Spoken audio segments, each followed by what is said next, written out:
Good morning and welcome.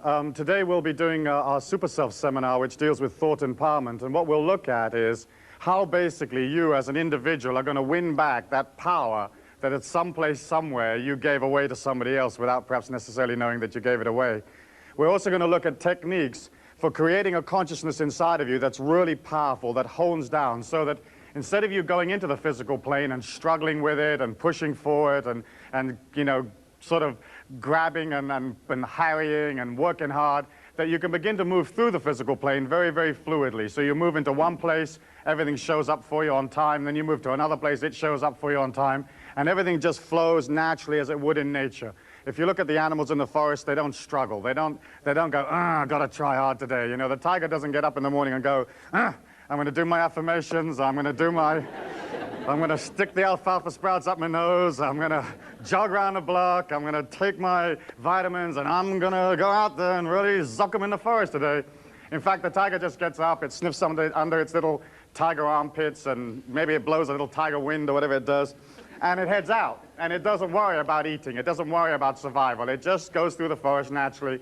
Then round about lunchtime, there's this little deer on the path, and it has to run after the deer and get it, you know, and some of you are gonna find that in life. You know, there's a point where you're going to have to, like, cross over, you know, cross town or something like that, go pick up the check. But it's not a problem. You know, there's a little bit of work involved in being in the physical plane because we're in our physical bodies. But life is supposed to be fluid. It's supposed to be gay. And what we're doing here, basically, as humans is we're picking up experiences. We're picking up experiences and picking up, like, the facts of life. We're not here to obey a whole bunch of rules and regulations that may have been laid down thousands of years ago when conditions were different. We're here basically as humans to come into our own empowerment, and that empowerment is what I call the life force, and that life force is love. And so you get to the point in your life where you just radiate absolute love for all things. And love, in my term, and I will talk about it later on some more, is not this kind of gooey, mushy, I love you stuff, you know, which is sort of, always seems to me like a sort of a wet lick in the air. It's more like a compassion for society, a compassion for the trials of mankind, a compassion for yourself, you know, where you're prepared to forgive yourself for any weaknesses or any parts of your life that are a little less than perfect. And so I think that, like, love in its highest expression is an ability to look at the world from an overview, be somewhat detached from it, and feel a compassion for it, and feel and understand that the people are all doing the very, very best they can, you know? They're doing their best given whatever circumstances they find themselves in. And when you get to that position in your life, and you can move through the physical plane fluidly, you have got the compassion, you have got this emotional detachment from society, then all of a sudden you begin to become free. And the whole object of the whole human experience is for you to win back your power, to win back your freedom. The societies we live in are totally designed to control you and to control me and to control all of us. You know, the institutions deal with control. All the financial systems are systems that deal with keeping the common man uninformed, unempowered, and supporting the system. Each one of you goes out each day and you support the country, you support the military, you support the institutions, you support the families, the neighborhoods, you run the bus systems, you run the trains, you give birth to the citizens, you nurture them, you feed them, you wipe you change their diapers and stuff. And it's always the common man that is asked to pay the bill. It's always the common man and the female, you know, the working woman who's asked to basically pay the bill for the entire thing. And if anything goes wrong, or anything gets any kind of mistake is made, or there's some kind of problem, they send you a love letter. It's called taxes. And they just crank up your taxes. They say, okay, we made this incredible mistake, and we bought all these missiles, and nobody figured out how to fire them, and it's only going to cost $1 billion, but we're sending you the bill. Here, I take the bill. Please send us the cash Friday. And if you don't send the cash, they lock you up, or they harry you, or they jump on your case in some way, and so you have to pay. And as I look at that, I think, well, now who stands for us? Who stands for the common man? Who stands for this individual heroically moving towards this quintessence within herself or within himself? Who stands for our rights? Who stands for our quest in life? And who wins back our power force? And if you look at society and you look at the history of the world, and I've always been very, very interested in the sort of historical perspective of how energy and peoples and philosophies has developed. If you look at the history of the world, nobody ever stands for us. You know, none of the societies are ever designed for the people. And the world isn't designed for the people. You only have to get into like an average bath in an average hotel, and you can see it's not designed for the people, because the faucets are kind of these squiggly little things that you can't work with your feet.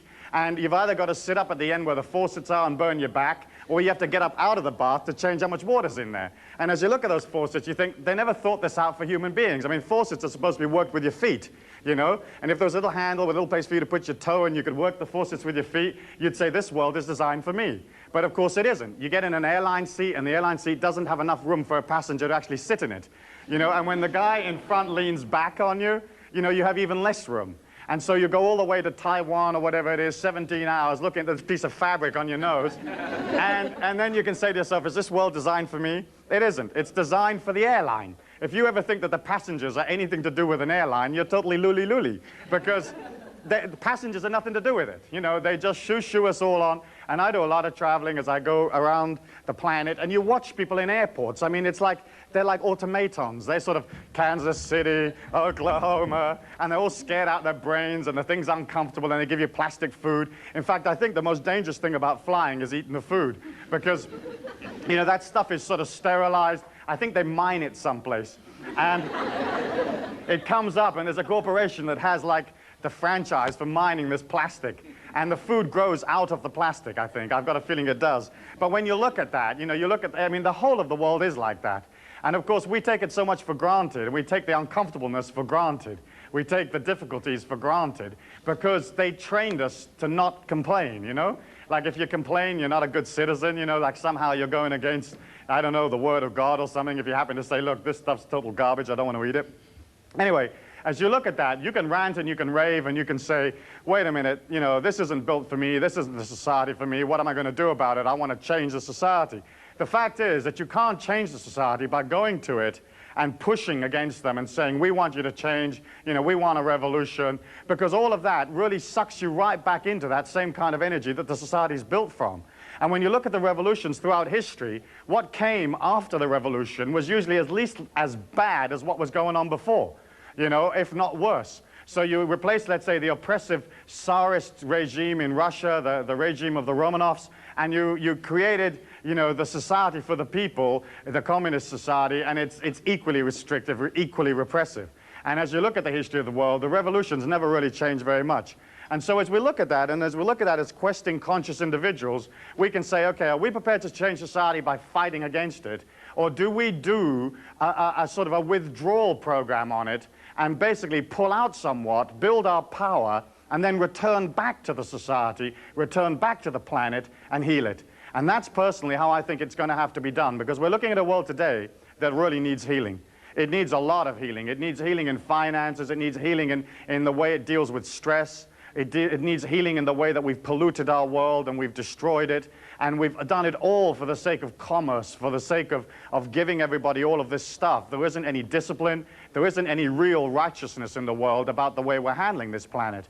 And as we look at the physical plane and we look at our planet, we can see it wheezing and gasping to try to keep up with the amount of pollutants that we're putting into the world. One of the things that astounds me is that, you know, recently, they became aware of the fact that the ozone layer is breaking down around the planet.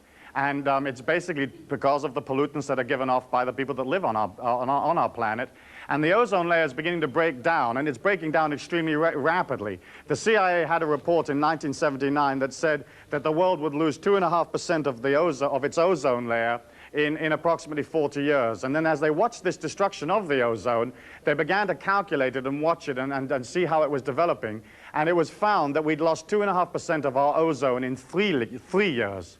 We'd lost 2.5% of our ozone in 3 years. And so as you look at that, you can see that the deterioration is incredibly quick because you're looking at, basically speaking, 2 generations from now not having any ozone. And the ozone is what protects the human skin from the ultraviolet rays of the sun.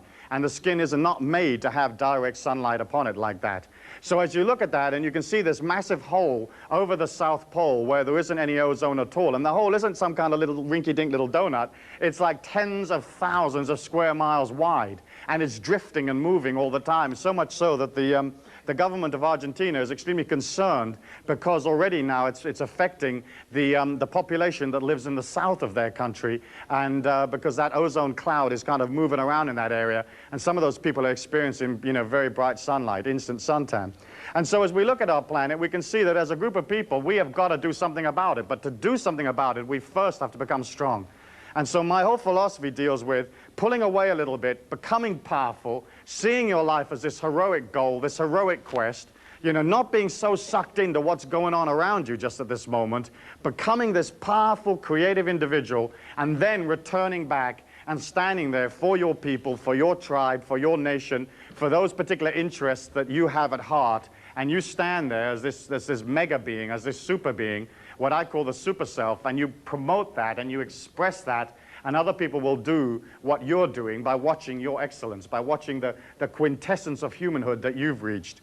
As we look at that, we have to have a sort of a metaphysical overview of what we're doing here on the earth plane. And if you go out in the street and you ask 100 people, hey, what is the meaning of life?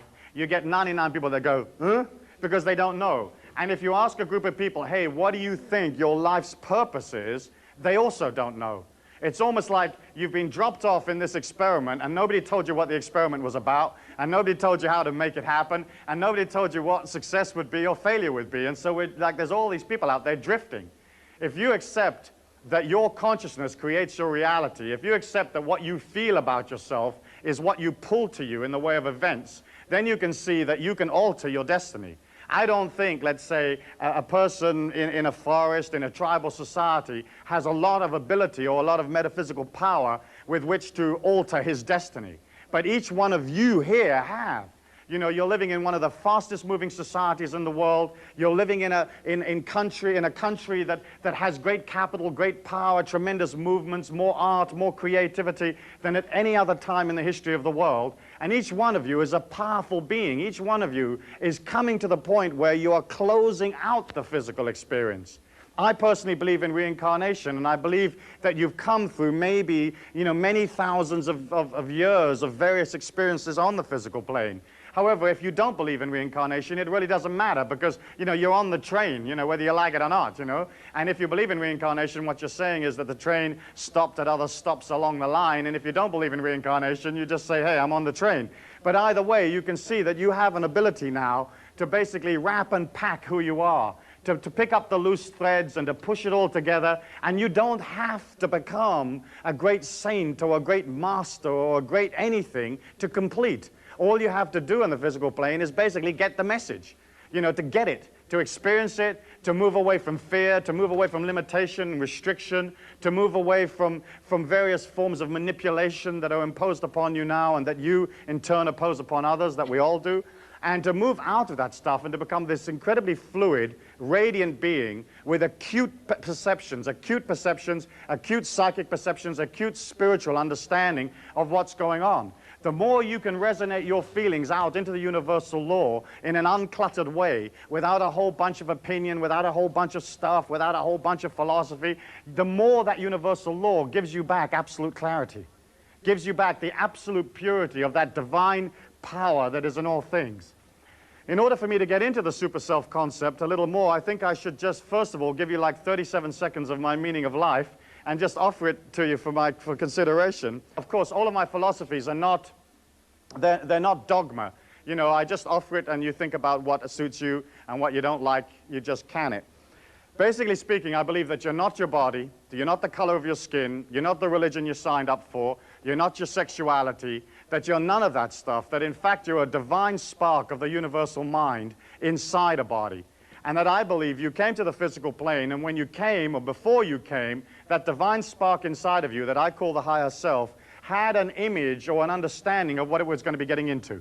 That you didn't come to the physical plane in some kind of happenstance where suddenly, plop, you know, they dropped you off in Ohio, and you're sitting there